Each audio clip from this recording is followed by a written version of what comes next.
स्वागत है आपका फिर से। आइए हम इस अध्ययन में आगे बढ़ें और इस वीडियो में हम अध्याय 13 का अध्ययन करेंगे। आइए हम चले अध्याय 13 में। अध्याय 13।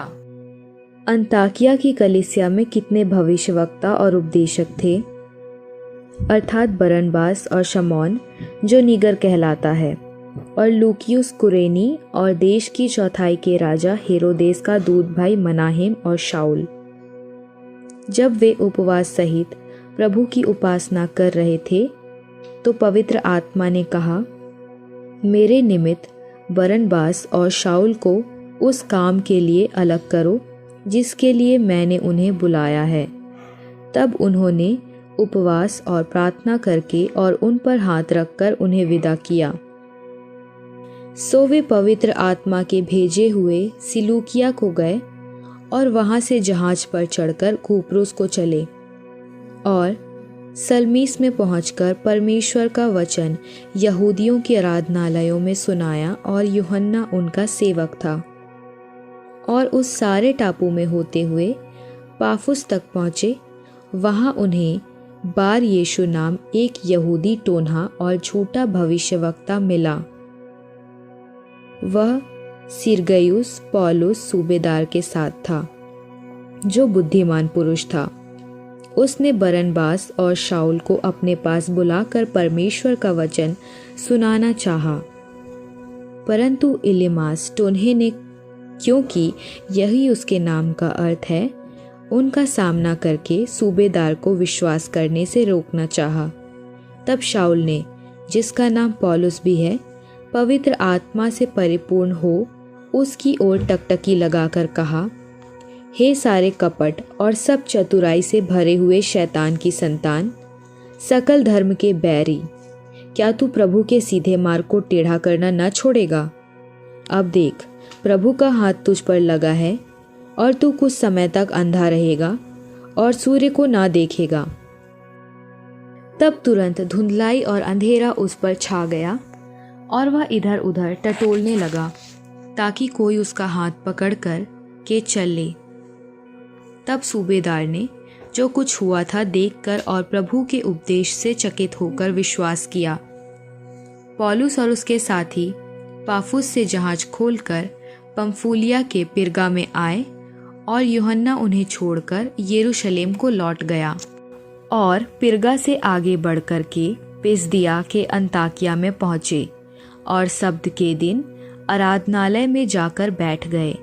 और व्यवस्था और भविष्यवक्ताओं की पुस्तक के पढ़ने के बाद सभा के सरदारों ने उनके पास कहला भेजा कि हे भाइयों, यदि लोगों के उपदेश के लिए तुम्हारे मन में कोई बात हो तो कहो। तब पौलुस ने खड़े होकर और हाथ से सैन करके कहा, हे इस्राएलियों और परमेश्वर से डरने वालों, सुनो। इन इस्राएली लोगों के परमेश्वर ने हमारे बाप दादों को चुन लिया और जब मिस्र में थे, मिस्र देश में परदेशी होकर रहते थे, तो उनकी उन्नति की और बलवंत भुजा से निकाल लाया। और वह कोई 40 वर्ष तक जंगल में उनकी सहता रहा और कनान देश में 7 जातियों का नाश करके उनका देश कोई 450 वर्ष में इनकी मिरास में कर दिया। इसके बाद उसने सामुएल भविष्यवक्ता तक उनमें न्यायी ठहराए। उसके बाद उन्होंने एक राजा मांगा। तब परमेश्वर ने 40 वर्ष के लिए बिन्यामीन के गोत्र में से एक मनुष्य अर्थात कीश के पुत्र शाऊल को उन पर राजा ठहराया। फिर उसे अलग करके दाऊद को उनका राजा बनाया, जिसके विषय में उसने गवाही दी कि मुझे एक मनुष्य यिशै का पुत्र दाऊद मेरे मन के अनुसार मिल गया है, वही मेरी सारी इच्छा पूरी करेगा। इसी के वंश में से परमेश्वर ने अपनी प्रतिज्ञा के अनुसार इस्राएल के पास एक उद्धारकर्ता अर्थात यीशु को भेजा, जिसके आने से पहले यूहन्ना ने सब इस्राएलियों को मन फिराव के बपतिस्मा का प्रचार किया। और जब यूहन्ना अपना दौर पूरा करने पर था तो उसने कहा, तुम मुझे क्या समझते हो? मैं वह नहीं, वरन देखो मेरे बाद एक आने वाला है जिसके पाँव की जूती मैं खोलने के योग्य नहीं। हे भाइयों, तुम जो इब्राहिम की संतान हो और तुम जो परमेश्वर से डरते हो, तुम्हारे पास इस उद्धार का वचन भेजा गया है, क्योंकि यरूशलेम में रहने वालों और उनके सरदारों ने न उसे पहचाना और न भविष्यवक्ताओं की बातें समझी, जो हर शब्द के दिन पढ़ी जाती है। इसलिए उसे दोषी ठहराकर उनको पूरा किया। उन्होंने मार डालने के योग्य कोई दोष उसमें न पाया, तो भी पिलातुस से विनती की कि वह मार डाला जाए। और जब उन्होंने उसके विषय में लिखी हुई सब बातें पूरी की, तो उसे क्रूस पर से उतारकर कब्र में रखा। परंतु परमेश्वर ने उसे मरे हुओं में से जिलाया, और वह उन्हें जो उसके साथ गलील में यरूशलेम आए थे बहुत दिन तक दिखाई देता रहा। लोगों के सामने अब वे भी उसके गवाह हैं। और हम तुम्हें उस प्रतिज्ञा के विषय में जो बाप दादों से की गई थी यह सुसमाचार सुनाते हैं कि परमेश्वर ने यीशु को जिलाकर वही प्रतिज्ञा हमारी संतान के लिए पूरी की, जैसा दूसरे भजन में लिखा है कि तू मेरा पुत्र है, आज मैं ही ने तुझे जन्माया है। और उसके इस रीति से मरे हुओं में से जिलाने के विषय में भी कि वह कभी न सड़े। उसने यूं कहा है कि मैं दाऊद पर की पवित्र और अचल कृपा तुम पर करूँगा। इसलिए उसने एक और भजन में भी कहा है कि तू अपने पवित्र जन को सड़ने ना देगा, क्योंकि दाऊद तो परमेश्वर की इच्छा के अनुसार अपने समय में सेवा करके सो गया और अपने बाप दादों में जा मिला और सड़ भी गया। इसलिए हे भाइयों, तुम जान लो कि इसी के द्वारा पापों की क्षमा का समाचार तुम्हें दिया जाता है। और जिन बातों से तुम मूसा की व्यवस्था के द्वारा निर्दोष नहीं ठहर सकते, उन्हीं सब से हर एक विश्वास करने वाला उसके द्वारा निर्दोष ठहरता है। इसलिए चौकस रहो, ऐसा ना हो कि जो भविष्यवक्ताओं की पुस्तक में आया है तुम पर भी आ पड़े। हे निंदा करने वालों, देखो और चकित हो और मिट जाओ, क्योंकि मैं तुम्हारे दिनों में एक काम करता हूँ, ऐसा काम कि यदि कोई तुम में से उसकी चर्चा करे तो तुम कभी प्रतीति ना करोगे। उनके बाहर निकलते समय लोग उनसे विनती करने लगे कि अगले शब्द के दिन हमें ये बातें फिर सुनाई जाए। और जब सभा उठ गई तो यहूदियों और यहूदी मत में आए हुए भक्तों में से बहुतेरे पौलुस और बरनबास के पीछे हो लिए, और उन्होंने उनसे बातें करके समझाया कि परमेश्वर के अनुग्रह में बने रहो। अगले शब्द के दिन नगर के प्रायः सब लोग परमेश्वर का वचन सुनने को इकट्ठे हो गए, परंतु यहूदी भीड़ को देखकर डाह से भर गए और निंदा करते हुए पौलुस की बातों के विरोध में बोलने लगे। तब पौलुस और बरनबास ने निडर होकर कहा, अवश्य था कि परमेश्वर का वचन पहले तुम्हें सुनाया जाता, परंतु जब कि तुम उसे दूर करते हो और अपने को अनंत जीवन के योग्य नहीं ठहराते, तो देखो हम अन्य जातियों की ओर फिरते हैं, क्योंकि प्रभु ने हमें यह आज्ञा दी है कि मैंने तुझे अन्य जातियों के लिए ज्योति ठहराया है, ताकि तू पृथ्वी की छोर तक उद्धार का द्वार हो।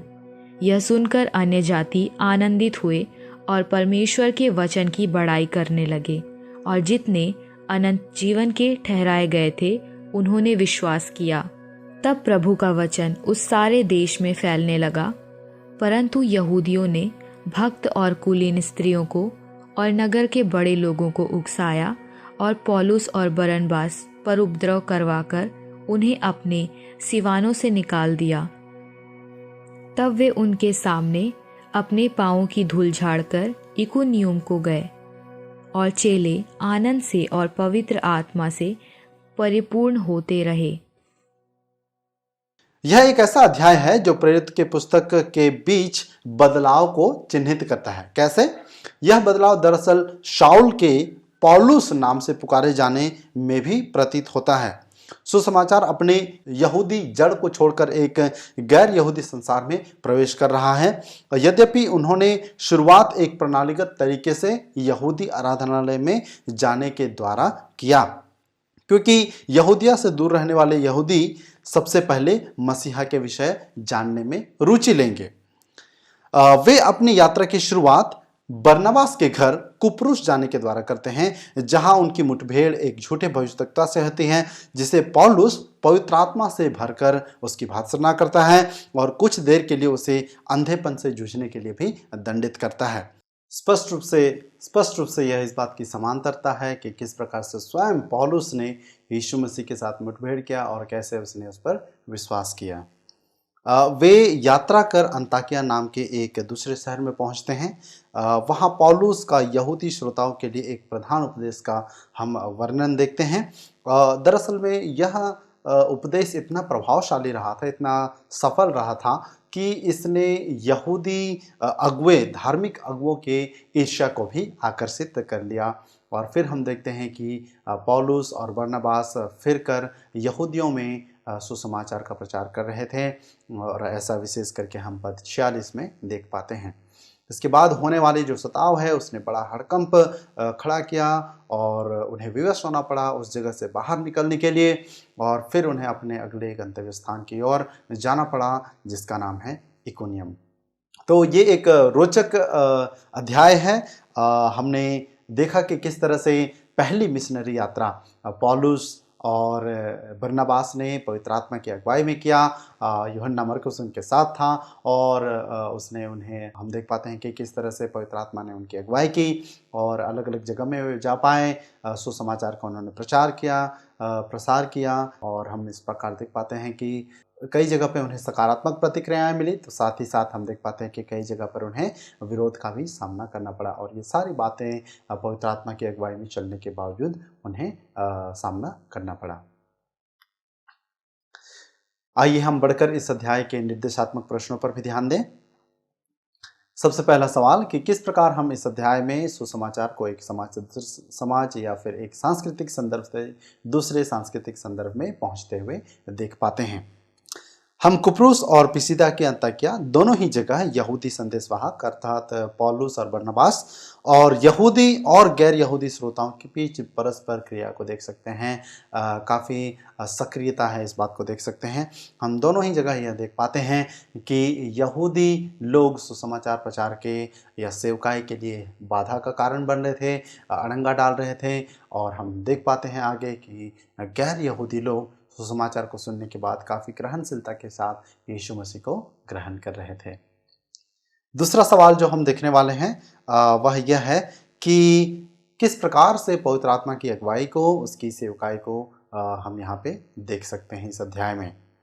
पवित्र आत्मा ने ही पौलुस और बरनबास को अलग किया, जैसा कि हम पद 2 में पढ़ते हैं, और उन्हें भेजा, पद 4 में हम पढ़ते हैं। और पौलुस पवित्र आत्मा के द्वारा ही प्रचार करता रहा और नए विश्वासी आनंद और पवित्र आत्मा के साथ पूर्ण होते गए। खास करके हम ये 52 पद में पढ़ पाते हैं। तो पवित्र आत्मा काफ़ी सक्रिय था, शुरुआत इस अध्याय के शुरुआत से ही नहीं, लेकिन खास करके इस अध्याय के शुरुआत से एक नई क्षेत्र में बड़े पैमाने में, अलग पैमाने में जब सुसमाचार खास करके यहूदी पृष्ठभूमि में से बाहर जाने लगा, हम पवित्र आत्मा की अगुवाई को और अधिक स्पष्ट रूप से देख पाते हैं। आइए हम बढ़कर इस अध्याय के कालातीत सत्य को देखें। इस अध्याय का कालातीत सत्य है, सुसमाचार का संदेश सभी लोगों के लिए है, यहूदी हो या गैर यहूदी। हम इस प्रकार से ना सोचें, इस प्रकार की धारणा ना रखें कि परमेश्वर यीशु मसीह का शुभ संदेश सिर्फ एक खास तबके के, खास जाति के लोगों के लिए है। यीशु मसीह का शुभ संदेश सभी जाति, सभी लोगों, संसार के सभी लोगों के लिए है, चाहे लोगों की पृष्ठभूमि सामाजिक या सांस्कृतिक या आर्थिक कुछ भी क्यों ना हो। प्रभु यीशु मसीह का संदेश सभी लोगों के लिए निश्चय है। पवित्र आत्मा प्रेरितों को, इस स्थान पर हम उन्हें मंडली संस्थापक भी कह सकते हैं, नियुक्त करता है, जो नए सरहदों में अब प्रवेश कर रहे हैं और विभिन्न सांस्कृतिक संदर्भ में यीशु के आराधक के नए समुदायों को स्थापित कर रहे हैं। लेकिन साथ ही साथ हम देख पाते हैं कि परंपरागत धार्मिक अगुवे कई बार अपने सांस्कृतिक घमंड की वजह से सुसमाचार के प्रसार का विरोध करते हैं। खास करके हम 45 और 50 पद में देख पाते हैं। और दरअसल सभी लोगों का ऐसा विश्वास होता है, ऐसा मानना होता है, धारणा होता है कि उनकी संस्कृति सबसे बेहतर है, सबसे अच्छी है।